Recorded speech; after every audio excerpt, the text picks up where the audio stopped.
Hello friends, नमस्कार। आज हम पढ़ने वाले हैं जीव जगत का वर्गीकरण। चलो पढ़ते हैं। आज जीव जगत का वर्गीकरण अपना सेकंड चैप्टर है ये। इसको अपन बिल्कुल एनसीईआरटी की लाइन बाय लाइन पढ़ेंगे और नेट के इम्पोर्टेंट क्वेश्चन भी पढ़ेंगे इसमें। कौन कौन से क्वेश्चन कहाँ से आए थे, कौन सी लाइन से आए थे, मतलब हूबहू कहाँ से छपे थे, तो इन सब के बारे में अपन देखने वाले हैं। चलिए शुरू करते हैं बिना देरी के। आ जाओ। आप ये जानेंगे कि ये जीव जगत का वर्गीकरण है, ये किसने दिया था। सबसे पहले तो अपन यही स्टार्ट करते हैं यहीं से। तो सभ्यता के प्रारंभ से ही मानव ने सजीव प्राणियों के वर्गीकरण के अनेक प्रयास किए हैं।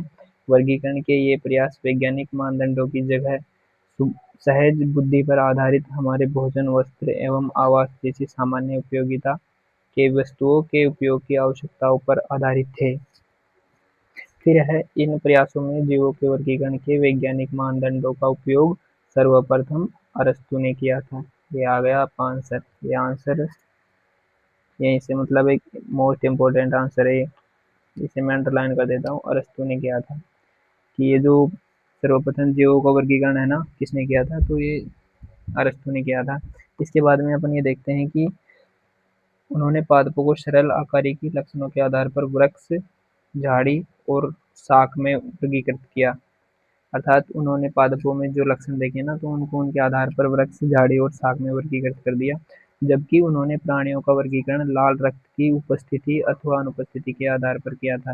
ये एक बार नेट में ना हूबहू क्वेश्चन आ गया था कि ये जो प्राणी है ना, इनका वर्गीकरण किनकी उपस्थिति के आधार पर किया गया है। तो आपने पढ़ ही लिया अब ये कि ये जो वर्गीकरण है लाल रक्त की उपस्थिति की अथवा अनुपस्थिति के आधार पर किया था। ये देखो ये कहाँ गया, मैं तो अंडरलाइन कर रहा था इस। हाँ, ला देखो, वापिस देखो, वापिस करते हैं इसे अंडरलाइन। प्राणियों का वर्गीकरण लाल रक्त की उपस्थिति अथवा अनुपस्थिति के आधार पर किया था। फिर आते हैं लिनियस साहब।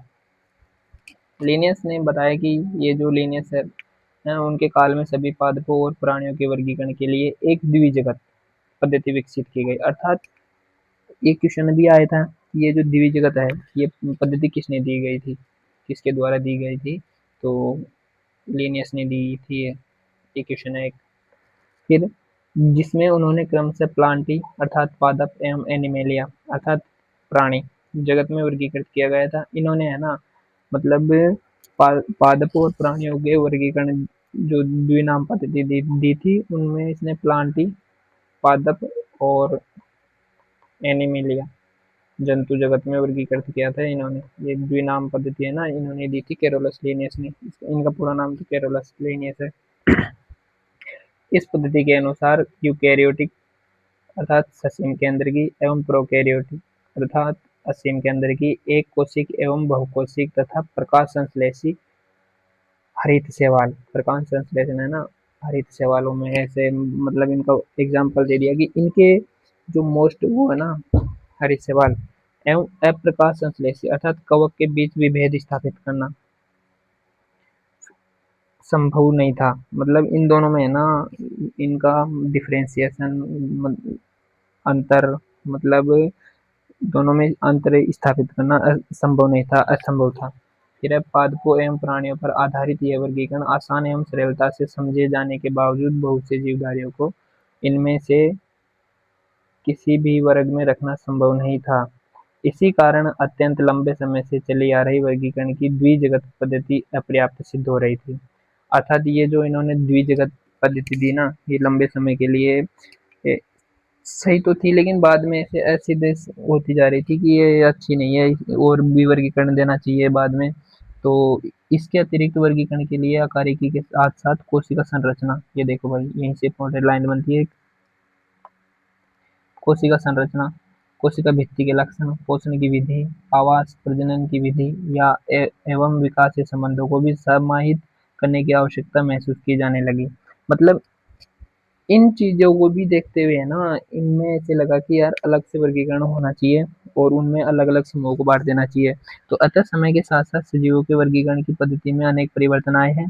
पादप एवं प्राणी जगत के वर्गीकरण की इन कठिन पद्धतियों, जिनमें सम्मिलित समूह जीवधारियों में होने वाले परिवर्तन शामिल है, सदा ही समाविष्ट रहे हैं। इसके अतिरिक्त जीवधारियों के विभिन्न जगत की संख्या एवं उनके लक्षणों की विभिन्न वैज्ञानिकों द्वारा अलग-अलग व्याख्या की गई। बाद में उन्होंने अलग-अलग व्याख्या दे दी, अलग-अलग से वैज्ञानिक आए, अलग-अलग उसमें बाँट दिए।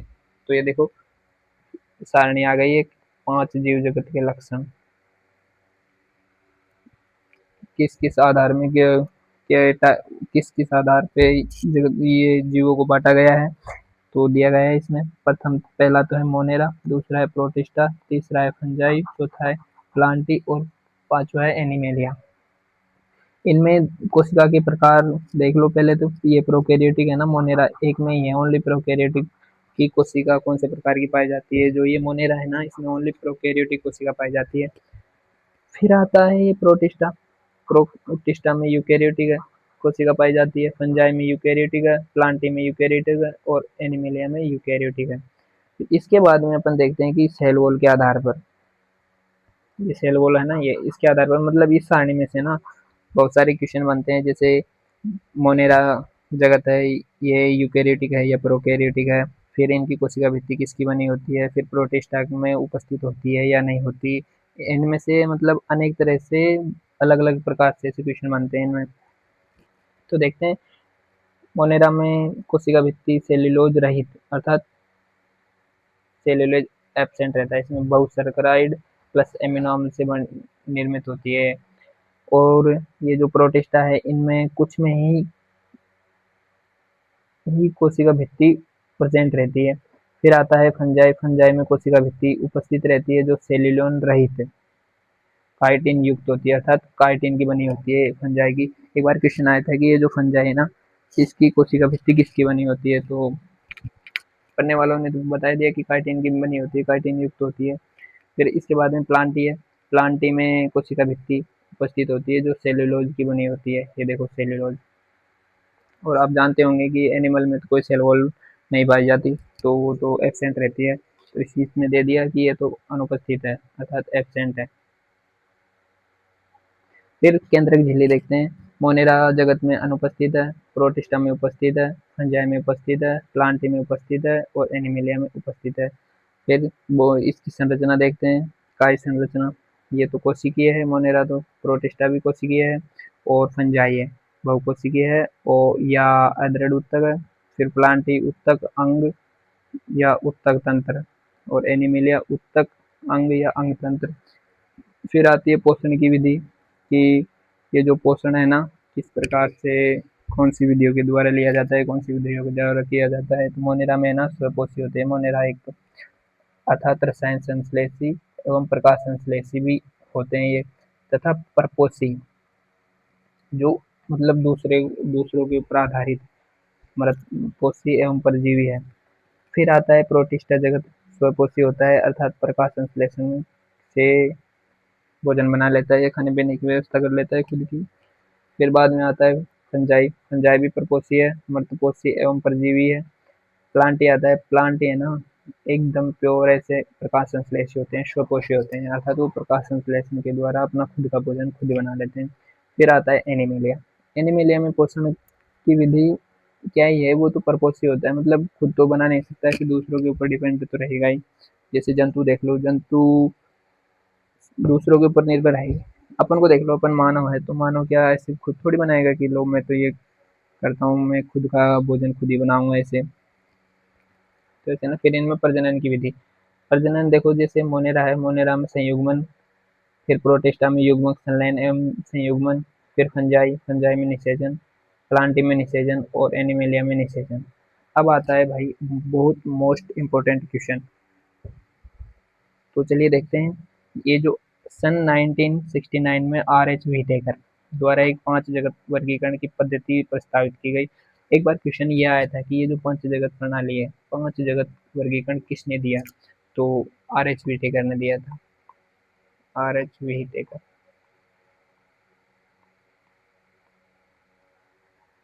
फिर लाइन आती है अलग से,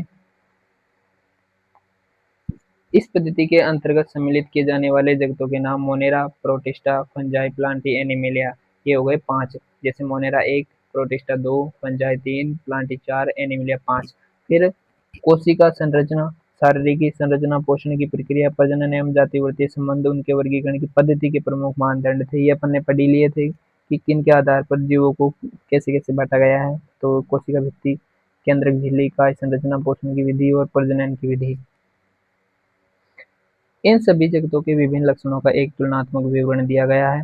अब हम 5 जगत वर्गीकरण से जुड़े मुद्दों एवं धारणाओं पर विचार करेंगे जिससे वर्गीकरण की यह पद्धति प्रभावित है। इससे पहले की वर्गीकरण पद्धति के अंतर्गत बैक्टीरिया, नीलहरित शैवाल, ये जो बैक्टीरिया है अर्थात जीवाणु, नीलहरित शैवाल, फंजाई, मॉस, फर्न, जिम्नोस्पर्म एवं एंजियोस्पर्म को पादपों के साथ रखा गया था। मतलब जो पहले है ना, इनको पादपों के साथ रखा गया था। फिर इस जगत के समस्त जीवों की कोशिकाओं में कोशिका भित्ति का उपस्थित रहना एक समानता थी। मतलब इन ये जो जीव थे ना, इनमें कोशिका भित्ति का उपस्थित रहना एक समानता थी कि कोशिका भित्ति ना सब में पाई जाती है। ऐसे जब उनके अन्य लक्षणों एवं एक दूसरे से एकदम अलग थे। जीवन की 3 अणुक्षेत्र पद्धतियां भी प्रस्तावित की गई थी, जिसमें मोनेरा जगत को 2 अणुक्षेत्र वर्ग में वर्गीकृत किया गया था तथा सारे यूकेरियोटिक जगत को तीसरे अणुक्षेत्र में रखे गए। फिर अतः एक छठ जगत पर वर्गीकरण पद्धति भी प्रस्तावित की गई। आप इस पद्धति के विषय में विस्तार से उच्च कक्षाओं में पढ़ेंगे। प्रोकैरियोटिक बैक्टीरिया तथा नीलहरित शैवाल या साइनोबैक्टीरिया को अन्य यूकेरियोटिक जीवों के साथ वर्गीकृत कर दिया गया। मतलब ये जो अलग से है ना, प्रोकैरियोटिक बैक्टीरिया, नीलहरित शैवाल और ये साइनोबैक्टीरिया, इनको है ना यूकेरियोटिक जीवों के साथ अलग वर्गीकरण कर दिया गया है इनका। फिर है इस पद्धति के अनुसार एक कोशिक जीवों को बहुकोशिक जीवों के साथ वर्गीकृत किया गया है, जैसे क्लेमाइडोमोनास एवं स्पाइरोगाइरस शैवाल। फिर है इस वर्गीकरण में केवल वो कवकों जैसे परपोषिका, हरित पादपों जैसे स्वपोषी के बीच में विभेद नहीं किया गया, जबकि कवकों की कोशिका भित्ति काइटिन की एवं हरित पादपों की सेल्यूलोज की बनी होती है। ये देख लो भाई, एक क्वेश्चन आ गया। ये एक और क्वेश्चन है यहाँ का कि ये जो कवकों की कोशिका भित्ति है किसकी बनी होती है? काइटिन की। फिर है हरित पादपों की सेल्यूलोज की बनी होती है। फिर इसमें आता है जैसे इन लक्षणों को ध्यान में रखते हुए कवकों को एक अलग जगत फंजाई के अंतर्गत रखा गया। फंजाई मतलब इनकी कोशिका भित्ति काइटिन की बनी होती है, तो इनके कुछ लक्षणों को ऐसे ध्यान में रखते हुए अलग जगत बना दिया गया, तो फंजाई के अंतर्गत रख दिया इनको। सभी प्रोकैरियोटिक जीवधारियों के साथ मोनेरा तथा एक कोशिक जीवधारियों को प्रोटिस्टा जगत के अंतर्गत रखा गया है। तो इनमें यहीं से भी क्वेश्चन आता है कि ये जो प्रोकैरियोटिक जीवधारी है ना, उनको कौन सी जगत में रखा गया है? तो मोनेरा सबसे मेन है, ये इम्पोर्टेंट है। ऐसे कि ये जो, क्योंकि ये अपवाद स्वरूप है ना, क्योंकि प्रोकैरियोटिक को अलग से एक्स्ट्रा जगत दिया गया है, तो ये मोनेरा ही है, मोनेरा में ही है सभी प्रोकैरियोटिक प्राणी। फिर इसके बाद में लाइन आती है कि प्रोटिस्टा जगत के अंतर्गत कोशिका भित्ति युक्त क्लेमाइडोमोनास एवं क्लोरेला, जिन्हें पहले पादपों के अंतर्गत शैवाल में रखा गया था। अर्थात इन्हें ना, मतलब पहले ये जो शैवाल थे ना और कवक थे, इनको एक ही जगह रख दिया गया था, तो अब अलग अलग कर दिया गया है। तो इसमें बताया गया है कि पैरामीशियम एवं अमीबा के साथ रखा गया है, जिनमें कोशिका भित्ति नहीं पाई जाती। अर्थात इनमें है ना कोशिका भित्ति नहीं पाई जाती। इस प्रकार इस पद्धति में अनेक जीवधारियों को एक साथ रखा गया है, जिन्हें पहले की पद्धतियों में अलग अलग रखा गया था। ऐसा वर्गीकरण के मानदंडों में परिवर्तन के कारण हुआ है। इस प्रकार के परिवर्तन भविष्य में भी हो सकते हैं, जो लक्षणों तथा विकासीय संबंधों के प्रति हमारी समझ में सुधार पर निर्भर होगी। समय के साथ साथ वर्गीकरण की एक ऐसी पद्धति विकसित करने का प्रयास किया गया है जो न सिर्फ आकारिक, कायिक एवं प्रजनन संबंधी समानताओं पर आधारित हो, बल्कि जातिवर्तीय हो और विकासीय संबंधों पर आधारित हो। फिर है इस अध्याय में हम विटेकर की पद्धति के अंतर्गत मोनेरा, प्रोटिस्टा, फंजाई के लक्षणों का अध्ययन करेंगे। प्लांटी एवं एनिमलिया जगत, जिन्हें सामान्य भाषा में क्रमशः पादप एवं प्राणी जगत कहते हैं, की चर्चा आगे के 2 अध्याय में करेंगे। मतलब इस चैप्टर में है ना अपन ओनली 3 जगत के बारे में पढ़ेंगे, और ये जो प्लांटी है और एनिमलिया है ना, इनका अलग से चैप्टर है, तो आगे के अध्याय में उसको पढ़ेंगे। अब पढ़ते हैं अपन मोनेरा जगत। इसमें देखा था अपने सारणी में कि ये जो मोनेरा जगत है प्रोकैरियोटिक है, कोशिका के आधार पर इनकी कोशिका भित्ति है वो सेल्यूलोज से रहित होती है, और बहुशर्कराइड होती है जो एमिनो अम्लों के साथ जुड़ी हुई होती है। फिर केंद्रक झिल्ली इनमें अनुपस्थित पाई होती है। इनकी कार्य संरचना कोशिकीय होती है। पोषण की विधि है स्वपोषी होते हैं। प्रजनन इनमें संयुग्मन द्वारा होता है। तो चलिए पढ़ते हैं। जैसे सभी बैक्टीरिया मोनेरा जगत के अंतर्गत आते हैं। ये भी लाइन इंपॉर्टेंट है। फिर है ये सूक्ष्म जीवों में सर्वाधिक संख्या में होते हैं और लगभग सभी स्थानों पर पाए जाते हैं। फिर है मुट्ठी भर मिट्टी में सैकड़ों प्रकार के बैक्टीरिया देखे गए हैं। ये गर्म झरलों, मरुस्थल, बर्फ एवं गहरे समुद्र जैसे विषम एवं प्रतिकूल वास स्थानों जहाँ दूसरे जीव मुश्किल से ही जीवित रह पाते हैं में भी पाए जाते हैं।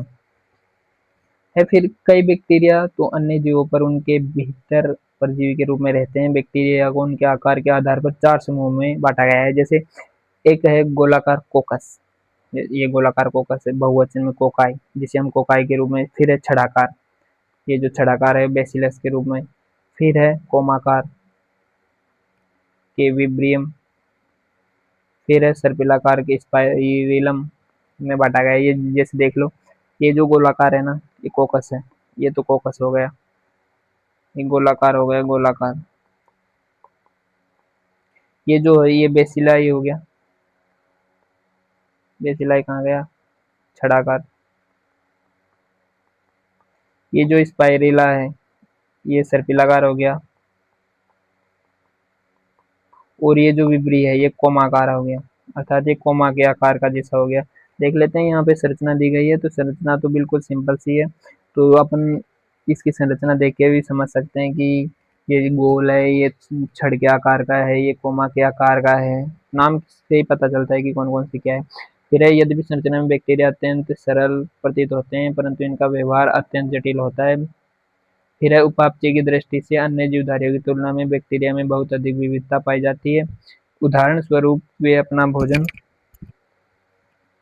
अकार्बनिक पदार्थों से संश्लेषित कर सकते हैं। ये प्रकाश संश्लेषित स्वपोषी अथवा रसायन संश्लेषित स्वपोषी होते हैं, अर्थात वे अपना भोजन स्वयं संश्लेषित नहीं करते हैं अपितु भोजन के लिए अन्य जीवधारी अथवा मृत कार्बनिक पदार्थों पर निर्भर रहते हैं।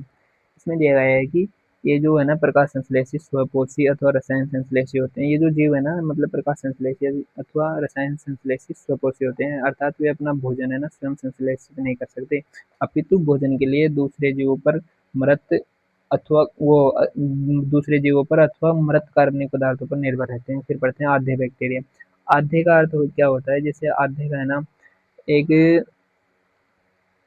क्या बताऊं मैं, एक विशिष्ट प्रकार के ये बैक्टीरिया होते हैं जो अत्यंत कठिन वास स्थानों जैसे अत्यंत लवणीय क्षेत्र, लवण वाले क्षेत्र, फिर गर्म झरने, थर्मोएसिडोफिलस एवं कच्छ क्षेत्र में पाए जाते हैं। आधे बैक्टीरिया तथा अन्य बैक्टीरिया की कोशिका भित्ति की संरचना एक दूसरे से भिन्न होती है।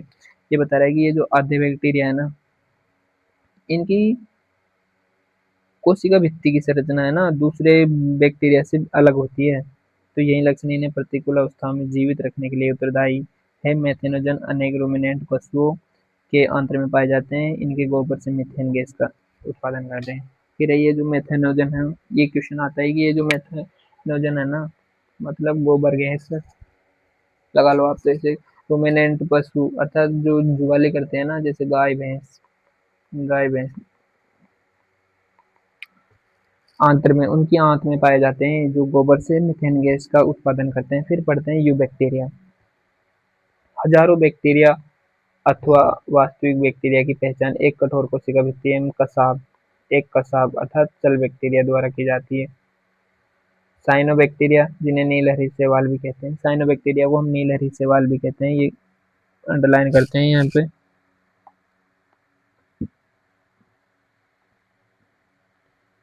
पहले तो यहीं से ये इम्पोर्टेंट लाइन है।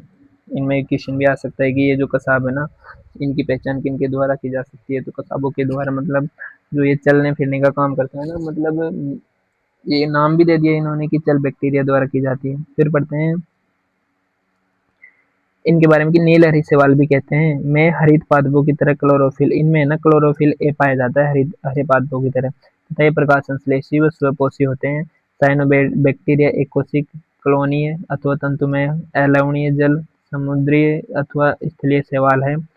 इनकी कॉलोनी प्राय जेलीनुमा आवरण से ढकी रहती है जो प्रदूषित जल में बहुत फलते फूलते हैं। ये मेन इंपॉर्टेंट लाइन है ये। यहीं से मतलब ज्यादातर क्वेश्चन है ना यहीं से बनते हैं। इनको ही आपस में से जोड़ के ऐसे बनाए जाते हैं कि जैसे ये यू बैक्टीरिया है, फिर यू बैक्टीरिया में ये जो साइनोबैक्टीरिया है ना, इनमें कौन सा क्लोरोफिल पाया जाता है? ऑप्शन में आ गया क्लोरोफिल ए, क्लोरोफिल बी, तो आप कौन सा ऑप्शन करना है कि क्लोरोफिल ए पाया जाता है इनमें। तो देखो, फिर अब जैसे हाँ, हाँ, फिर आता है बैक्टीरिया जैसे नोस्टोक एम एनाबेना, ये भी बहुत इंपॉर्टेंट क्वेश्चन बनेगा, बनता है और मतलब बनता है जैसे नोस्टोक एम एनाबेना है, पर्यावरण के नाइट्रोजन को टेट्रोसिस्ट नामक विशिष्ट कोशिका द्वारा स्थिरीकृत करते हैं। फिर इसमें ये क्वेश्चन भी आ जाएगा कि कौन सी कोशिका है, उनका नाम क्या है? तो ये टेट्रोसिस्ट नहीं है, ये हेटेरोसिस्ट है। ये गलत छपा है यहाँ पे, मतलब ये हेटेरोसिस्ट है, हेटेरोसिस्ट, मिस्टेक हो गई एनसीईआरटी से, कोई ना, हम सही करते हैं। ये देखो, हेटेरोसिस्ट है ये। रसायन संश्लेषी बैक्टीरिया नाइट्रेट, नाइट्राइट एवं अमोनिया जैसे विभिन्न अकार्बनिक पदार्थों को ऑक्सीकृत कर उनसे मुक्त ऊर्जा का उपयोग एटीपी उत्पादन के लिए करते हैं। ये नाइट्रोजन, फास्फोरस, आयरन एवं सल्फर जैसे पोषकों के पुनर्चक्रण में महत्वपूर्ण भूमिका निभाते हैं। फिर परपोषी बैक्टीरिया प्रकृति में बहुलता से पाए जाते हैं और इनमें बहुत अधिक महत्वपूर्ण अपघटक होते हैं। इन परपोषी बैक्टीरियाओं में से अनेक का मनुष्य के जीवन संबंधी गतिविधियों पर महत्वपूर्ण प्रभाव पड़ता है। ये दूध से दही बनाने, ये देखो, ये जो बैक्टीरिया है ना, मतलब क्या क्या काम करते हैं, कुछ लाभदायक भी होते हैं, कुछ हानिकारक भी होते हैं। लाभ देख लो इनके, ये है ना दूध से दही बनाने में काम करता है। तो आपको क्वेश्चन कोई पूछ लेगा कि दूध से दही बनाने में कौन सा जीवाणु, तो आप ये देख लेना कि लैक्टिक बेसिल, मतलब लैक्टोबैसिलस अम्ल।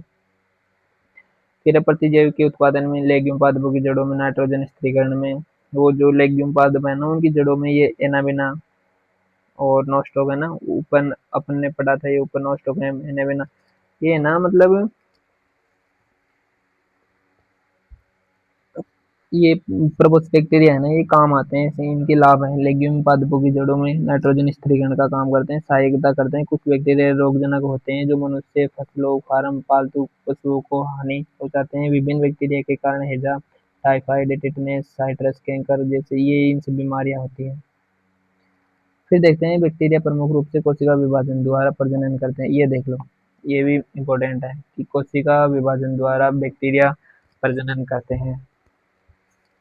कभी कभी विपरीत परिस्थितियों में ये बीजाणु बनाते हैं और कभी कभी है ना ये बीजाणु बना देते हैं। ये लैंगिक प्रजनन भी करते हैं, जिनमें एक बैक्टीरिया से दूसरे बैक्टीरिया में डीएनए का पुरातन स्थानांतरण होता है। अर्थात एक बैक्टीरिया है ना, एक जीवाणु का दूसरे जीवाणु में, एक जीवाणु से दूसरे जीवाणु में डीएनए का स्थानांतरण होता है। माइकोप्लाज्मा ऐसी जीवधारी है जिनमें कोशिका भित्ति बिल्कुल नहीं पाई जाती। ये जो माइकोप्लाज्मा है ना, इनमें कोशिका भित्ति नहीं पाई जाती है। ये सबसे छोटी जीवित कोशिकाएं हैं जो ऑक्सीजन के बिना भी जीवित रह सकती है। अनेक माइकोप्लाज्मा प्राणी और पादपों के लिए रोगजनक होती है। ये है ना, ये लाइन अपनी इम्पोर्टेंट बनती है। पूछो क्यों? क्योंकि ये सबसे छोटी जीवित कोशिकाएं हैं जो बिना ऑक्सीजन के भी जीवित रह सकती है। इसलिए एनसीईआरटी में इसका भी क्वेश्चन बनेगा और बना था एक बार पहले। इसके बाद में अपन पढ़ते हैं प्रोटिस्टा जगत। चलिए शुरू करते हैं। प्रोटिस्टा सभी एक कोशिक यूकेरियोटिक को प्रोटिस्टा के अंतर्गत रखा गया है। अर्थात जो अपन ने एक कोशिक यूकेरियोटिक देखे थे ना, उनको प्रोटिस्टा जगत में रखा गया है। फिर परंतु इस जगत की सीमाएं ठीक तरह से निर्धारित नहीं हो पाई। इस जगत की है ना सीमाएं कुछ ठीक तरह से निर्धारित नहीं हो पाई। फिर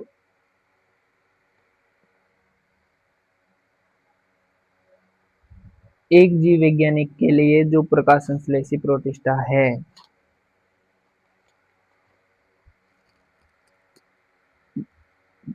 एक जीव वैज्ञानिक के लिए जो प्रकाश संश्लेषी प्रोटिस्टा है, वही दूसरे के लिए एक पादप हो सकता है। अर्थात जो जीव वैज्ञानिक के लिए प्रकाश संश्लेषी प्रोटिस्टा है ना, वही दूसरे के लिए एक पादप भी हो सकता है। एक क्राइसोफाइट है, डायनोफ्लैजिलेट है, यूग्लिनोइड है और पंखवक है, एक प्रोटोजोआ। सभी को इस पुस्तक में प्रोटोस्टा के अंतर्गत रखा गया है। अर्थात जो एनसीईआरटी दिखा रही है ना कि ये जो प्रोटिस्टा है, इनमें कौन कौन से जीवों को रखा गया है, किन किन को, कौन कौन से प्राणियों को रखा गया है। फिर बता दिया कि ये जो प्राथमिक रूप से प्रोटिस्टा के सदस्य जलीय होते हैं, यूकेरियोटिक होने के कारण इनकी कोशिका में एक सुसंगठित केंद्रक, अर्थात ये जो यूकेरियोटिक होने के नाते है ना, इनमें एक सुसंगठित केंद्रक पाया जाता है। अन्य झिल्लीबद्ध कोशिकांग पाए जाते हैं और कुछ कोशिकांग भी पाए जाते हैं। कुछ प्रोटिस्टा में कसाब एवं पक्षमाप भी पाए जाते हैं। अर्थात जो कुछ प्रोटिस्टा है ना, तो उनमें कसाब और पक्षमाप जो इनके चलने फिरने में काम करते हैं, मतलब ये कसाब पक्षमाप ये अलैंगिक तथा कोशिका संलयन एवं युग्मनज बनने की विधि द्वारा लैंगिक प्रजनन करते हैं। इनमें क्वेश्चन भी बनता है कि ये जो है ना, किसके द्वारा लैंगिक प्रजनन करते हैं या जनन करते हैं। फिर आता है इसका क्राइसोफाइट। ये देखो, ये क्राइसोफाइट ये आ गया। अब इसको अपन चर्चा में करेंगे, चर्चा में पढ़ेंगे। तो इस समूह के अंतर्गत डायटम तथा सुनहरे शैवाल डेस्मिड आते हैं। फिर है ये स्वच्छ जल एवं लवणीय पर्यावरण दोनों में पाए जाते हैं। यहाँ पे ना इसे डाइट कर दो, डाइट,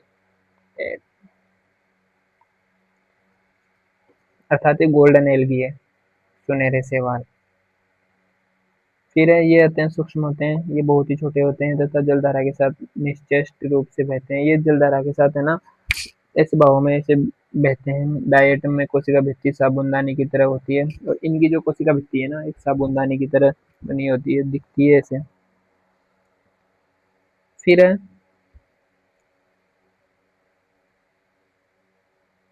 इन भित्तियों में सिलिका होती है। इनका ये जो मेन है ना, मतलब किस तरीके से ऐसे याद कर सकते हैं मेन इसका, ये जो याद करने का तरीका है ना, मेन क्वेश्चन यहीं से बनता है इसका, ये कि ये जो क्राइसोफाइट है ना, इनकी इनमें कौन सी भित्ति, अर्थात जो भित्ति होती है ना, वो किसकी बनी होती है और किस कारण ये नष्ट नहीं होते हैं। इनका ये जो मेन क्वेश्चन है ना, यहीं से बनता है ऐसे। तो आ ही गया ये जो सिलिका से बनी होती है इनकी भित्तियां, तो इस कारण से नष्ट नहीं होती है। इस प्रकार मृत डायटम अपने परिवेश में कोशिका भित्ति के अवशेष बहुत बड़ी संख्या में छोड़ जाते हैं। करोड़ों वर्षों में जमा हुए इस अवशेष को डाइट में मृदा कहते हैं। अर्थात ये जो कोशिका भित्ति है, उसका जो अवशेष है ना, बहुत बड़ी संख्या में रह जाता है। बाद में ये जमा हो जाता है ना एक जगह, तो यह अवशेष डाइट में मृदा कहलाता है। कण में होने के कारण इस मृदा का उपयोग पॉलिश करने, तेलों तथा सिरप के निस्यंदन में होता है। ये समुद्र के मुख्य उत्पादक है। फिर आता है डायनोफ्लैजिलेट, अर्थात डायनोफ्लैजिलेट का अर्थ इसमें दिया गया है इस लाइन में। एनसीईआरटी के अकॉर्डिंग अपन देखेंगे कि ये जो है ना, प्रकाश संश्लेषी होते हैं और समुद्री होते हैं ज्यादातर। इनमें उपस्थित प्रमुख वर्णों के आधार पर हरे भूरे पीले हरे भूरे नीले अथवा लाल दिखते हैं। इनकी कोशिका भित्ति के बाह्य सतह पर सेल्यूलोज कड़ी पट्टिकाएं होती है। अधिकतर डायनोफ्लैजिलेट में दो कसाब होते हैं। अर्थात ये जो डायनोफ्लैजिलेट है ना, इनमें दो कसाब होते हैं ज्यादातर। ये जो है ना, ये दिखाया गया है, ये डायनोफ्लैजिलेट का चित्र है। ये डायनाग्राम, डायनाग्राम क्या, सॉरी, ये डायग्राम, डायनोफ्लैजिलेट के नाम से हो गया डायनाग्राम। फिर आता है ये कि जिसमें एक लंबवत तथा दूसरा अनुप्रस्थ रूप से भित्ति पट्टिकाओं के बीच की खांच में उपस्थित होता है। अर्थात ये जो है ना, भित्ति पट्टिका ऐसे खांच में उपस्थित होता है, ये दूसरा ऐसे।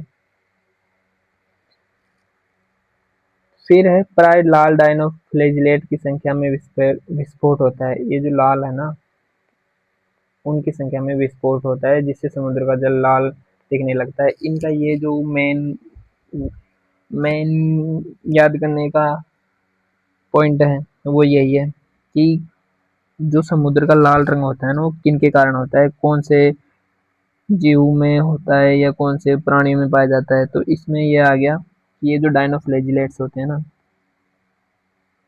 प्रोटिस्टा जगत के, उनमें ना समुद्र में ये विस्फोट हो जाता है, इसलिए समुद्र का पानी लाल रंग का दिखाई देता है। तो उनमें लाल तरंगे दिखने लगती है।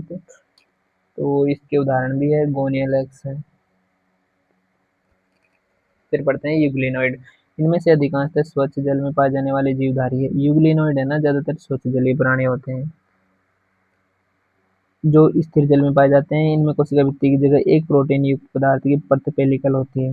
इनमें ना मतलब कोशिका भित्ति के स्थान पे है ना, मतलब कोशिका भित्ति एब्सेंट रहती है, उनके स्थान पर एक प्रोटीन युक्त पदार्थ की परत पेलिकल होती है जो इनकी संरचना को लचीला बनाती है, अर्थात फ्लेक्सिबल बनाती है इनकी संरचना को। ये जो परत होती है ना पेलिकल की, तो वो इनकी संरचना को ऐसे लचीला युक्त बनाती है। इनमें दो कसाब होते हैं, इनमें दो कसाब होते हैं जिसमें एक छोटा तथा दूसरा लंबा होता है। फिर आती है ये, यद्यपि सूर्य के प्रकाश की उपस्थिति में ये प्रकाश संश्लेषी होते हैं। जब सूर्य का प्रकाश निकल जाता है तो ये उनकी उपस्थिति में भोजन बना लेते हैं, अर्थात नहीं होने के कारण ये कोई दिक्कत नहीं है कि परपोषी की तरह व्यवहार करते हैं ये, तो फिर सूक्ष्म जीवधारियों का शिकार कर परपोषी की तरह व्यवहार करते हैं। आश्चर्यजनक रूप से यूग्लिनोइड में पाए जाने वाले वर्णक उत्पादकों में उपस्थित वर्णकों के समान होते हैं। उदाहरण है इसका यूग्लिना। इसमें से ये क्वेश्चन बनेगा यहीं से, ये देखो मैं अंडरलाइन कर देता हूँ कि इनमें कोशिका भित्ति की जगह एक प्रोटीन युक्त पदार्थ की परत पेलिकल होती है। तो आप इस लाइन को याद कर लेना ज़्यादा से ज़्यादा। फिर आता है अवपंक कवक। अवपंक कवक मृतकोशी प्रोटिस्टा है। ये ना मृतकोशी होता है ये कवक। ये सड़ती हुई टहनियाँ तथा पत्तों के साथ गति करते हुए जैविक पदार्थों का भक्षण करते हैं। अनुकूल परिस्थितियों में ये समूह प्लाज्मोडियम बनाते हैं जो कई फीट तक की लंबाई का हो सकता है। प्रतिकूल परिस्थितियों में ये बिखर कर सिरों पर बीजाणु युक्त फलनकाय बनाते हैं। इन बीजाणुओं का परिक्षेपण वायु के साथ होता है। फिर पढ़ते हैं अपन प्रोटोजोआ। सभी प्रोटोजोआ परपोषी होते हैं, अर्थात जितने भी ये जो प्रोटोजोआ है ना वो मतलब दूसरों पर डिपेंड रहते हैं भोजन के लिए। ऐसे ना तो वो निठल्ले रहते हैं, खुद तो बना नहीं सकते ऐसे करके। तो पढ़ते हैं अपन इसको। जो परपोषी वो परभक्षी अथवा परजीवी के रूप में रहते हैं। ये प्राणियों के पुरातन संबंधी है, अर्थात ये प्राचीन प्राचीन टाइम से ही है ना, प्राचीन समय से ही इनका संबंध इनसे ही है। प्रोटोजोआ को चार प्रमुख समूहों में बांटा जा सकता है, जैसे अमीबीय प्रोटोजोआ है। ये जीवधारी स्रोत जलीय, समुद्र तथा नम मृदा में पाए जाते हैं। ये अपने कूटपादों की सहायता से अपने शिकार को पकड़ते हैं। इनके समुद्री प्रकारों की सतह पर सिलिका के कवच होते हैं। ये लाइन याद कर लेना आप। इनमें से कुछ जैसे एंटमीबी परजीवी होते हैं। फिर आता है कसाबी प्रोटोजोआ। ये देखो,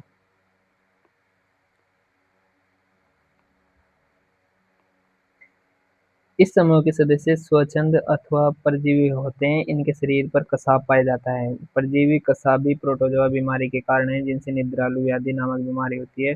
एग्जाम्पल है ट्रिपेनोसोमा। और ये है ना, इसका एक क्वेश्चन आया था एक बार कि ये जो नींद का रोग है ना, निद्रा, अधिकतर निद्रा किसके कारण आती है, किसके कारण बीमारी होती है ये, तो ट्रिपेनोसोमा के कारण ये बीमारी होती है। ट्रिपेनोसोमा, वो ट्रिपेनोसोमा है ना कसाबी प्रोटोजोआ है, इसके कारण ये निद्रालु रोग होता है। फिर आता है वो पक्षमापी प्रोटोजोआ। ये जलीय तथा अत्यंत सक्रिय गति करने वाले जीवधारी है, क्योंकि इनके शरीर पर हजारों की संख्या में पक्षमाप पाए जाते हैं। इनमें एक गुहा होती है जो कोशिका की सतह के बाहर की तरफ खुलती है। पक्षमार्गों की लयबद्ध गति के कारण जल से पूरित भोजन ग्लेट की तरफ भेज दिया जाता है। उदाहरण है पैरामीशियम। पक्षमार्गी प्रोटोजोआ का उदाहरण पूछ लेता है कभी कभी कि जो मैं बता रहा हूँ ये कौन से प्रोटोजोआ की विशेषता है, तो पक्षमार्गी प्रोटोजोआ है। फिर आता है स्पोरोजोआ। इस समूह में वे विविध जीवधारी आते हैं जिनके जीवन चक्र में संक्रमण करने योग्य बीजाणु जैसी अवस्था पाई जाती है। इसमें सबसे कुख्यात प्लाज्मोडियम मलेरिया परजीवी प्रजाति है, जिसके कारण मानव की जनसंख्या पर आघात पहुंचने वाला प्रभाव पड़ा है। अर्थात ये जो मलेरिया रोग है ना, ये स्पोरोजोआ के कारण होता है। स्पोरोजोआ में प्लाज्मोडियम है ना, इसके कारण ये मलेरिया परजीवी है ये, इसके कारण से मलेरिया रोग होता है ये प्लाज्मोडियम के कारण से, स्पोरोजोआ। फिर आता है फंजाई। फंजाई को अपन देखते हैं ऐसे, जैसे ये जो फंजाई है, परपोषी जीवों में फंजाई का जीव जगत में विशेष अद्भुत स्थान है। इनकी आकारिकी तथा वास स्थानों में बहुत विभिन्नताएं होती है। अपने नम रोटी व सड़े हुए फलों को में कवकों को देखा होगा आपने, है ना। नम रोटी, जैसे सड़े हुए फूल और सूखी रोटी, फफूंद जैसे फफूंद जाती है ना, तो उनके लिए बता रहा है कि जैसे आपने उनको कौवों को उनको देखा होगा, सामान्य छत्रक, मशरूम, जैसे गांव में आपने ऐसे सांप की छांगे बोलते हैं ना, कुछ लोग तो ऐसे, हम तो उसे सांप की छांगे के नाम से बोलते थे पहले। तथा कुकुरमुत्ता भी फंजाई है। सरसों की पत्तियों पर स्थित सफेद धब्बे परजीवी फंजाई के कारण होते हैं। कुछ एक कोशिकीय फंजाई जैसे यीस्ट का उपयोग रोटी तथा बियर बनाने के लिए किया जाता है। अंडरलाइन कर लो, यहीं से कर लो फंजाई, कौन कौन से फंजाई है, ये बाद में पूछ भी लेता है कि कौन कौन से फंजाई है। फिर है सरसों की पत्तियों पर, फिर आता है ईस्ट का उपयोग रोटी तथा बियर बनाने के लिए किया जाता है। क्वेश्चन आ जाएगा कि ईस्ट का उपयोग किसके लिए किया जाता है, या अब बाद में आ जाएगा कि बियर का, वो बियर बनाने के लिए कौन सी फंजाई काम में ली जाती है, तो बता देना कि भाई ईस्ट लेते हैं, ईस्ट से बियर बन जाती है। अन्य फंजाई पौधों तथा जंतुओं के रोग के कारण होते हैं, उदाहरण के लिए गेहूं में कीट रोग। ये देखो गेहूं का जो कीट रोग है ना, ये पक्सीनिया के कारण होता है। ये जो फंजाई आधारित रोग है, फंजाई आधारित रोग है, कीट रोग। कुछ फंजाई जैसे पेनिसिलियम में प्रतिजैविक एंटीबायोटिक का निर्माण होता है। फंजाई विश्वव्यापी है, ये हवा, जल, मिट्टी में एवं तथा जंतु एवं पौधों पर पाए जाते हैं। ये गर्म तथा नम स्थानों पर सरलता से उग जाते हैं। क्या आपने कभी सोचा है कि हमने भोजन को रेफ्रिजरेटर में क्यों रखते हैं? हाँ, इससे हम अपने भोजन को बैक्टीरिया तो फंजाई के कारण खराब होने से बचाते हैं।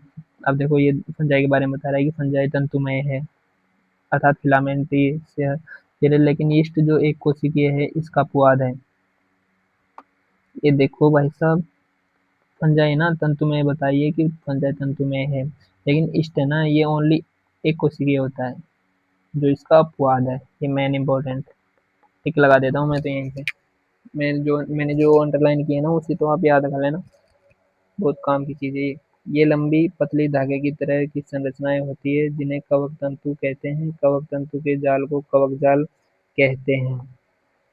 जो इनका ये जो जाल है ना तंतुओं का, उसे कवक जाल कहेंगे। माइसीलियम, इंग्लिश में माइसीलियम बोलते हैं। कुछ कवक तंतु सतत नलिकाकार होते हैं, जिनमें बहुकेंद्रित कोशिका द्रव्य साइटोप्लाज्म भरा होता है। मतलब जो ये नलिकाकार आकृति होती है कवकों की, उनमें ना कुछ ऐसे द्रव्य भरा रहता है, साइटोप्लाज्म, जिन्हें संकोची कवक तंतु कहते हैं, जिन्हें ना हम संकोची तंतु कह सकते हैं।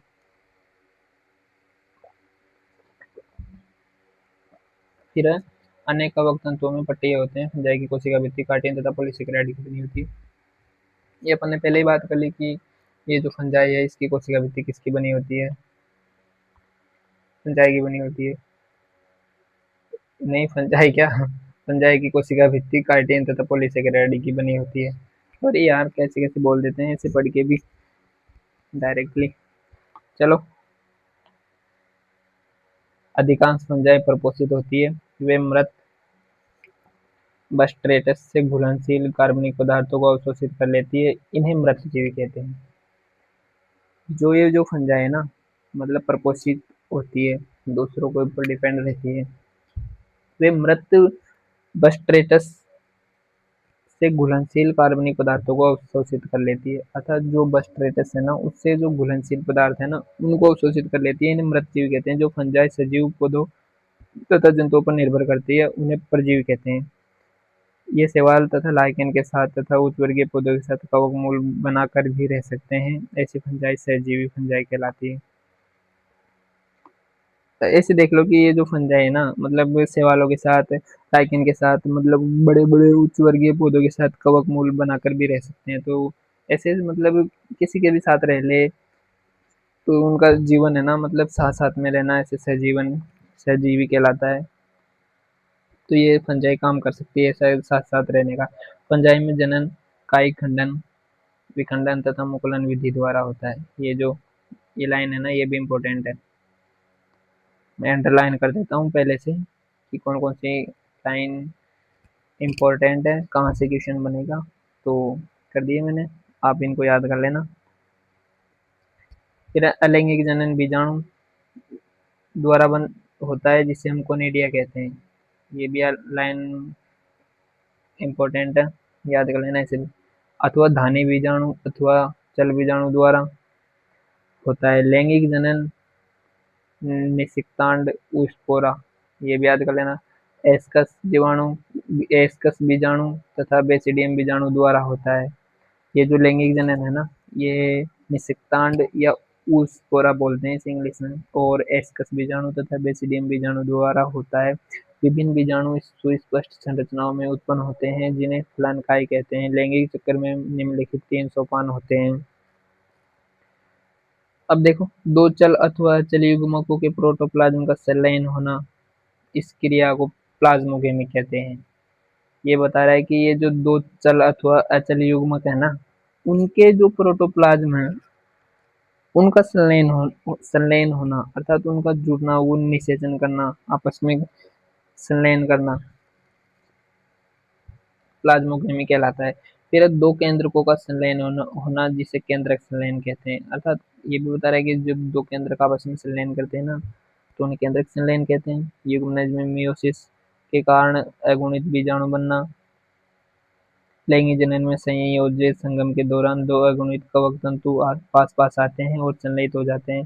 कुछ फंजाई में दो गुणित कोशिकाओं में संलयन के तुरंत बाद एक द्विगुणित कोशिका बन जाती है। यद्यपि अन्य फंजाई या स्क्वामाइसीटीज में एक मध्यवर्ती द्विकेंद्रिक अवस्था n+n अर्थात एक कोशिका में दो केंद्रक बनते हैं। इसी परिस्थिति को केंद्रक युग्म कहते हैं। ये बाद में ऐसे क्वेश्चन बनेगा कि जैसे एक कोशिका है उसमें दो केंद्रक बनते हैं, उस स्थिति को क्या कह सकते हैं, केंद्रक युग्म कहते हैं इसे। तथा इस अवस्था को फंगस की द्विकेंद्रक प्रावस्था कहते हैं। और जो ये अवस्था है ना, उसे फंगस की द्विकेंद्रक की प्रावस्था कहते हैं। बाद में पृथक केंद्रक संलयन हो जाते हैं और कोशिका द्विगुणित बन जाती है। फंजाई फलानकाई बनाती है जिसमें न्यूनीकरण विभाजन होता है, जिसके कारण अगुणित बीजाणु बनते हैं। कवकजाल की आकारिकी बीजाणु बनने तथा फलानकाई बनने की विधि जगत को विभिन्न वर्गों में विभक्त करने का आधार बनाते हैं, ये आधार बनते हैं। इसके बाद में अपन पढ़ते हैं फाइकोमाइसीटीज। फाइकोमाइसीटीज क्या है? ऊपर देखा था अपन ने कि इसके कुछ जीवों का वर्गीकरण किया गया है, अलग अलग से मतलब बांटा गया है उनमें। तो फाइकोमाइसीटीज जलीय आवास फंजाई के है ना, ये मतलब उदाहरणों में दिया गया है, तो उनको अपन पढ़ रहे हैं यहाँ पर अलग से। जलीय आवासों, गली सड़ी लकड़ी, नम तथा सीलन भरे स्थानों अथवा पौधों पर अविकल्पी परजीवी के रूप में पाए जाते हैं फाइकोमाइसीटीज। कवक जल अपटीय तथा बहुकेंद्रिकी होता है। अलैंगिक जनन चल बीजाणु अथवा अचल बीजाणु द्वारा होता है। ये बीजाणु धान में अंतर्जातीय उत्पन्न होते हैं। दो युग्मकों के संलयन से युग्माणु बनते हैं। ये देखो, यहीं से लाइन कर लो, अंडरलाइन बनते हैं। इन युग्मकों की आकारिकी एक जैसी समयुग्मकता अथवा भिन्न असमयुग्मकी अथवा विषमयुग्मकी हो सकती है। इनके सामान्य उदाहरण म्यूकर, राइजोपस तथा एल्ब्यूगो। ये देखो, इनके जो उदाहरण है ना फाइकोमाइसीटीज के, कौन कौन से हैं? म्यूकर है, राइजोपस है, एल्ब्यूगो है। और दो युग्मकों के संलयन से युग्माणु बनते हैं। बस इतना सा याद कर लो इसे तो। अब आता है एस्कोमाइसीटीज, सामान्यतः थैले फंजाई। फिर है विरले पाए जाने वाले एस्कोमाइसीटीज एक कोशिकीय जैसे ईस्ट सेकेरोमाइसीज। ये ईस्ट है ना, इसका नाम है सेकेरोमाइसीज। के अलावा ये बहुकोशिक जैसे पेनिसिलियम, ये बहुकोशिक है पेनिसिलियम। ये जो ईस्ट है ना, ये एक कोशिक है। फिर ये मृतजीवी, अपघटक, परजीवी तथा समलरागी पर उगने वाले होते हैं। कवक जल साकी तथा पटीय होता है। ये देखो, कवक जल साकी तथा पटीय हो गया। फिर अलैंगिक बीजाणु कोनिडिया होते हैं जो विशिष्ट कवक जाल से, जिसे कोनिडीमधर कहते हैं। ये इंपॉर्टेंट लाइन है। पर बहिर्जात रूप से उत्पन्न होते हैं। कोनिडिया अंकुरित होकर कवक जाल बनाते हैं। लैंगिक बीजाणु को एस्कस बीजाणु कहते हैं। ये मैं जो भी अंडरलाइन कर रहा हूँ ना, ये बहुत बहुत इंपॉर्टेंट है 11th क्लास के लिए और नीट के लिए। नीट के लिए तो मतलब ये मान लो कि आंख बंद करके इन पे ऐसे विश्वास करना है, बिल्कुल बिल्कुल भी नहीं छोड़ना है इनको कि ये नहीं आएंगे। ये ना, यहीं से इनके मोस्ट मोस्ट क्वेश्चन बनते हैं। फिर है ये बीजाणु थैलेमस वो थैलिशम एस्कस में अंतर्जातीय रूप से उत्पन्न होते हैं। ये एसआई विभिन्न प्रकार की फलनकाय में लगी रहती है जिन्हें एस्कोकार्प कहते हैं। उदाहरण है इनके एस्परजिलस, क्लेविसेप तथा न्यूरोस्पोरा है। फिर न्यूरोस्पोरा का उपयोग जैव रासायनिक तथा आनुवंशिक प्रयोगों में बहुत किया जाता है। इस कारण यह पादप जगत के ड्रोसोफिला के समान प्रसिद्ध है। इस वर्ग में आने वाले मोरिल ट्रफल खाने योग्य होते हैं और इन्हें सुस्वादु भोजन समझा जाता है। ये तो भाई साहब पूरा इम्पोर्टेंट है। इसके बाद में अपन पढ़ते हैं बेसिडियोमाइसीटीज। बेसिडियोमाइसीटीज में जैसे मशरूम आ गया, ब्रैंकट फंजाई आ गया, ये ना इसके इम्पोर्टेंट उदाहरण है इसे। चलो पढ़ते हैं बेसिडियोमाइसीटीज के ज्ञात सामान्य प्रकार है। मशरूम है, ब्रैंकट फंजाई है, ब्रैकट फंजाई है अथवा पफबॉल है। ये मिट्टी में लट्ठे तथा वृक्षों के ठूंठों पर तथा सजीव पादपों के अंदर परजीवी के रूप में उगते हैं, जैसे किट एवं कंड स्मट रोग। ये देखो भाई साहब, ये जो बेसिडियोमाइसीटीज है ना, ये लकड़ी के ठूंठ हो गया। अगर किसी पेड़ को काट दिया, उसका ठूंठ बच गया, वो मिट्टी के लट्ठे हो गए, उनमें ना ज्यादातर ये वहीं पे मिलते हैं ये बेसिडियोमाइसीटीज। फिर एक कवक जाल साकी तथा पट्टी होता है जिसमें अलैंगिक बीजाणु प्राय नहीं होते हैं। इनमें ना अलैंगिक बीजाणु प्राय नहीं पाए जाते, लेकिन कायिक जनन खंडन विधि द्वारा इनका जो जनन है ना, कायिक जनन खंडन विधि द्वारा बहुत सामान्य है। इसमें लैंगिक अंग नहीं होते हैं। इनमें लैंगिक अंग नहीं पाया जाता किसी प्रकार से जनन करने के लिए। इसमें प्लाज्मोगेमी विभिन्न स्ट्रेनों वाली दो कायिक कोशिकाओं अथवा जीन प्रारूप के संलयन से होती है।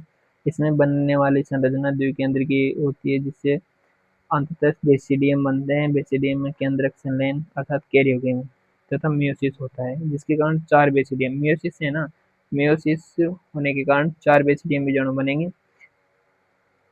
फिर है बेसिडियम बीजाणु बेसिडियम पर बहिर्जात उत्पन्न होते हैं। बेसिडियम फलनकाय में लगे रहते हैं, जिससे बेसिडियोकार्प कहते हैं।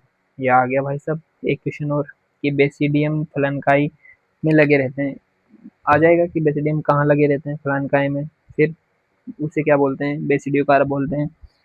इसके कुछ सामान्य उदाहरण है एगेरिकस मशरूम, अस्टिलगो कंड, पक्सिनिया किट। ये ना ये रोग उत्पन्न करते हैं, जैसे अस्टिलगो कंड रोग हो गया, पक्सिनिया किट रोग हो गया। अब पढ़ते हैं डिटेरोमाइसीटीज। फिर इसे प्राय अपूर्ण कवक भी कहते हैं। ड्यूटेरोमाइसीटीज को अपूर्ण कवक कहा जाता है इसे, क्योंकि इसकी केवल अलैंगिक अथवा कायिक प्रावस्था ही ज्ञात हो पाई है। अब इस फंजाई की लैंगिक प्रावस्था की खोज हो जाती है, तब उसे उसके उचित वर्ग में रख दिया जाता है। यह भी संभव है कि अलैंगिक तथा कायिक प्रावस्थाओं को एक नाम दे दिया गया हो और उन्हें ड्यूटेरोमाइसीटीज में रख दिया गया है, और लैंगिक प्रावस्था को दूसरे वर्ग में।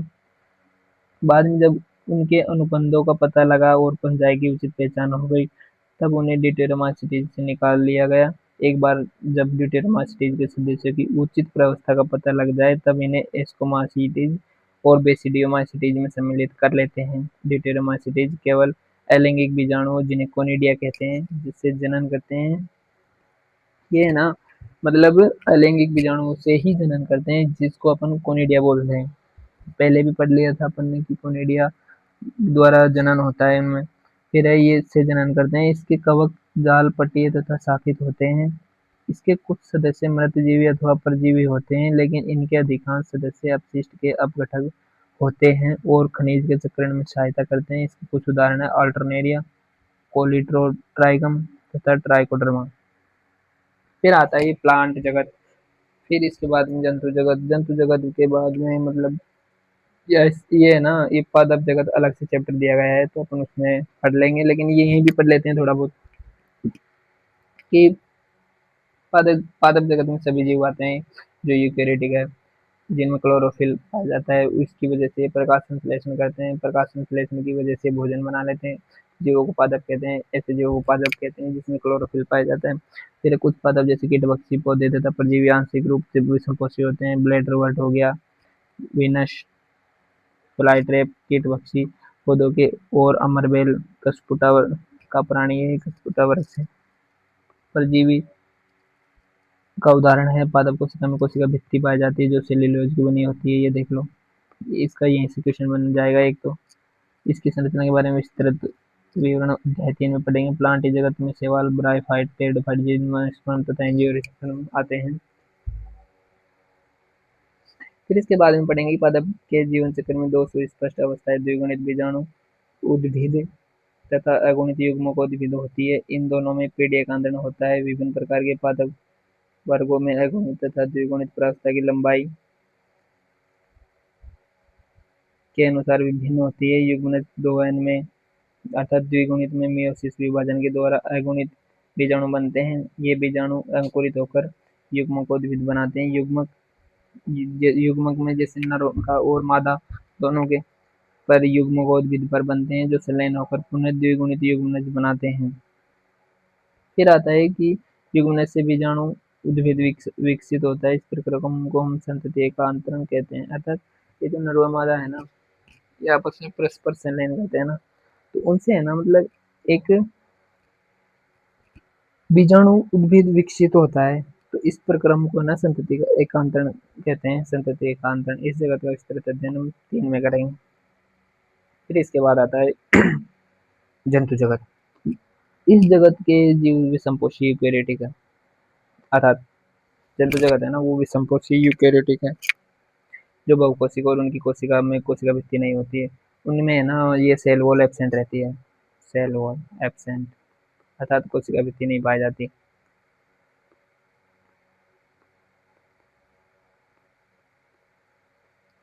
कोशिका भित्ति एब्सेंट रहती है।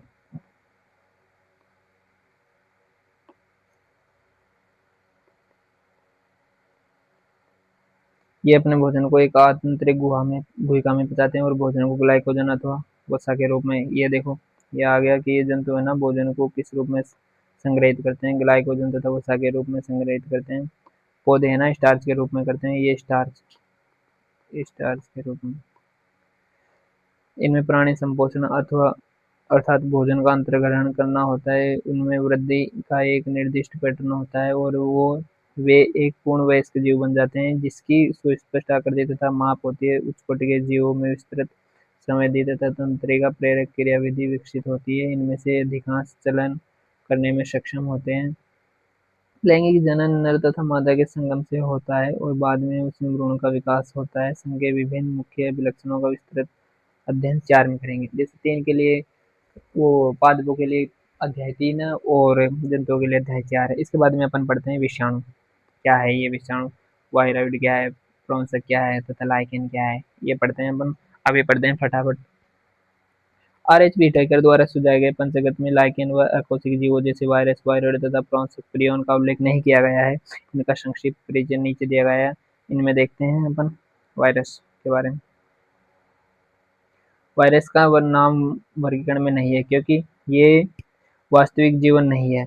यदि हम मानते हैं कि सजीव की कोशिका संरचना होती है, वायरस अकोशिकी जीव है। ये देखो इंपॉर्टेंट लाइन है यहाँ से, यहीं से देखो मैं अंडरलाइन करता हूँ। वायरस अकोशिक जीव है, इनकी संरचना सजीव कोशिका के बाहर रवेदार होती है। फिर है ये जब ये एक बार कोशिका को संक्रमित कर देते हैं, तब ये मेजबान कोशिका की मशीनरी का उपयोग अपनी प्रतिकृति बनाने में करते हैं। प्रतिकृति का अर्थ होता है एक जैसा मतलब दूसरा बनाता है ना, जैसे रेप्लिकेशन का होता है, इनमें प्रतिकृतिकरण होता है। जैसे एक एक के जैसा दूसरा बन जाता है और मेजबान को मार देते हैं। क्या आप वायरस को सजीव अथवा निर्जीव कहेंगे? अब देखो वायरस के बारे में पढ़ते हैं। वायरस का अर्थ विष अथवा विषैला तरल है। डिमित्री इवानोव्स्की ने तंबाकू के मौजिक रोग के रोगाणुओं को पहचाना था, जिन्हें वायरस नाम दिया। इम्पोर्टेंट लाइन है, वायरस नाम किसने दिया था? इस आ जाएगा उसमें ऑप्शन में इवानोव्स्की, तो कर देना इवानोव्स्की। फिर है इनका माप है ना बैक्टीरिया से भी छोटा होता है क्योंकि ये बैक्टीरिया प्रूफ फिल्टर से भी निकाले गए थे। डब्ल्यू बेजेरी ने एक है ना, उन्होंने पाया कि संक्रमित तंबाकू के पौधों का रस स्वास्थ्य तंबाकू के पौधों को संक्रमित करने में सक्षम है। उन्होंने इस रस को कंटेजियम वाइवम फ्लूइडम संक्रामक जीवित तरल कहा। फिर डब्ल्यू.एम. स्टोनले ने बताया कि वायरस को रवेदार बनाया जा सकता है और इस रवे में मुख्यतः प्रोटीन होता है। वे अपनी विशिष्ट मेजबान कोशिका के बाहर निष्क्रिय होते हैं। फिर है वायरस अविकल्पी परजीवी, अर्थात इसका कोई विकल्प नहीं है, इसलिए अविकल्पी परजीवी है। फिर वायरस में प्रोटीन के अतिरिक्त आनुवंशिक पदार्थ भी होता है जो आरएनए अथवा डीएनए हो सकता है। इनमें है ना या तो आरएनए पाया जाएगा या डीएनए, दोनों में से एक ही पाया जाएगा। ऐसे नहीं है कि दोनों पाए जाते हैं साथ साथ में, नहीं, ओनली एक। फिर है वायरस के अंदर प्रोटीन, न्यूक्लियर प्रोटीन और इसका आनुवंशिक पदार्थ संक्रामक होता है। प्राय सभी पादप वायरस में एक लड़ी वाला आरएनए होता है। ये देखो, सभी पादप वायरस में ना एक लड़ी वाला आरएनए पाया जाता है इसमें। फिर सभी जंतु वायरस में एक अथवा दोहरी लड़ी वाला आरएनए अथवा डीएनए होता है। बैक्टीरियल वायरस अथवा जीवाणु भोजी बैक्टीरियोफेज आवरण वायरस जो बैक्टीरिया पर संक्रमण करता है, प्राय दोहरी लड़ी वाले डीएनए वायरस होते हैं। प्रोटीन के आवरण को कैप्सिड कहते हैं। ये देखो, प्रोटीन का आवरण है ना, उसे कैप्सिड कहते हैं। और ये छोटी छोटी उपिकायु जिन्हें पेटी कोशक कैप्सोमियर कहते हैं से मिलकर बनता है। कैप्सिड न्यूक्लिक एसिड को संरक्षित करता है। पेटिकांश कुंडलिनी अथवा बहुफलक ज्यामितीय रूप में लगे रहते हैं। वायरस से मप्स, चेचक, हर्पीज तथा इन्फ्लुएंजा नामक रोग हो जाते हैं। मनुष्य में एड्स भी वायरस के कारण होता है।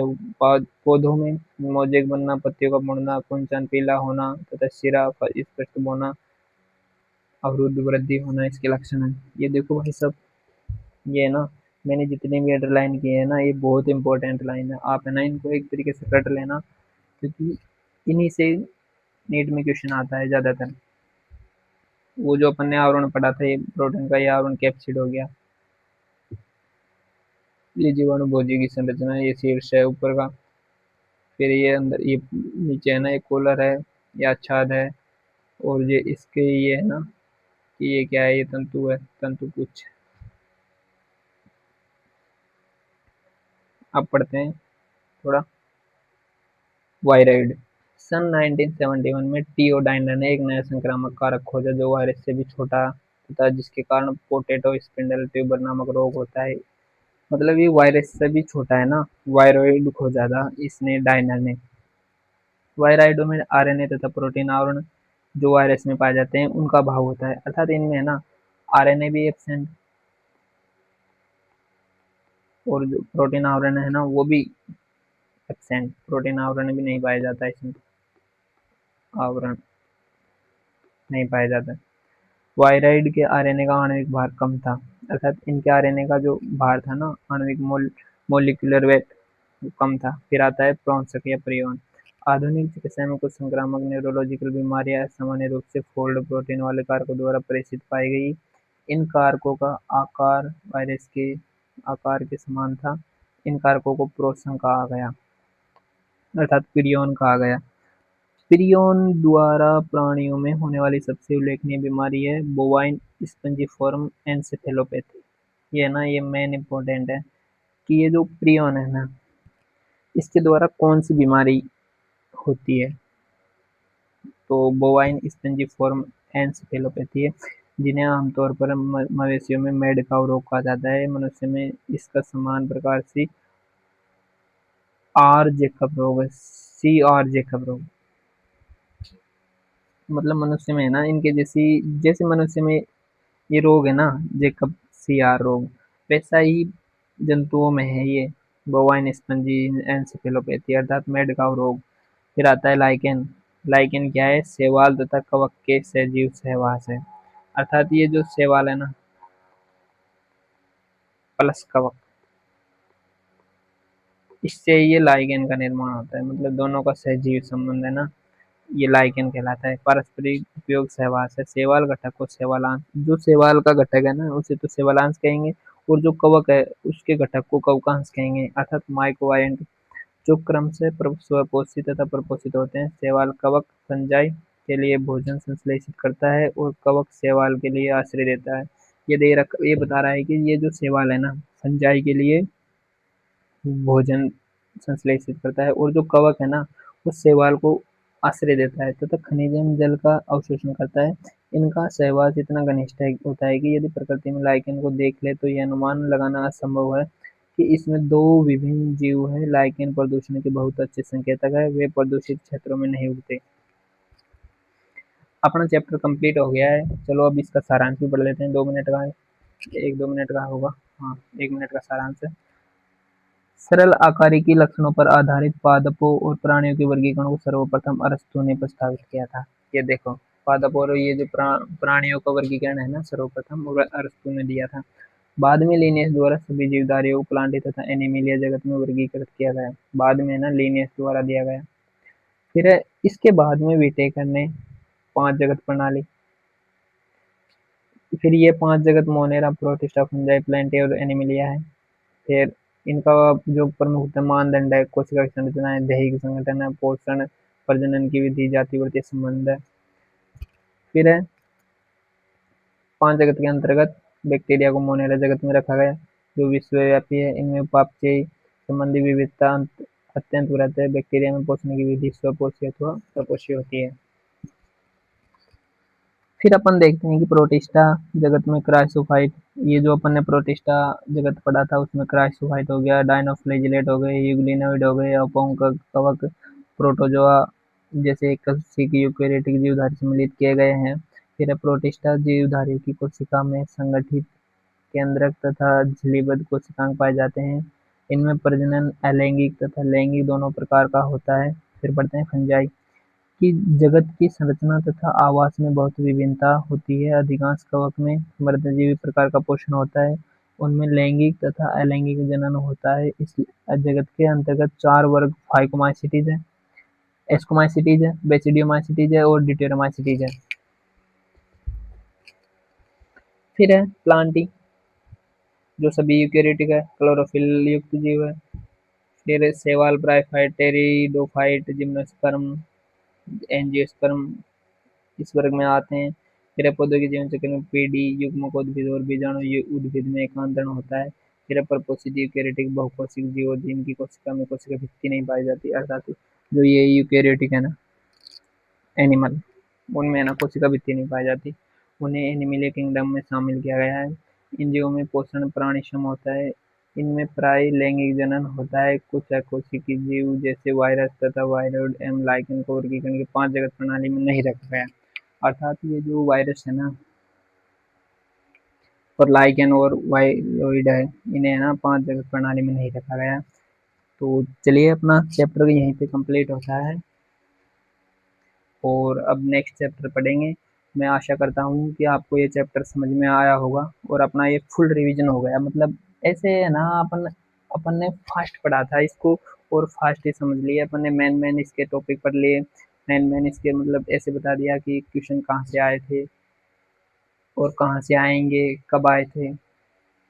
तो मतलब इन सब चीज़ों के बारे में अपन ने पढ़ लिया। तो चलिए धन्यवाद, थैंक यू।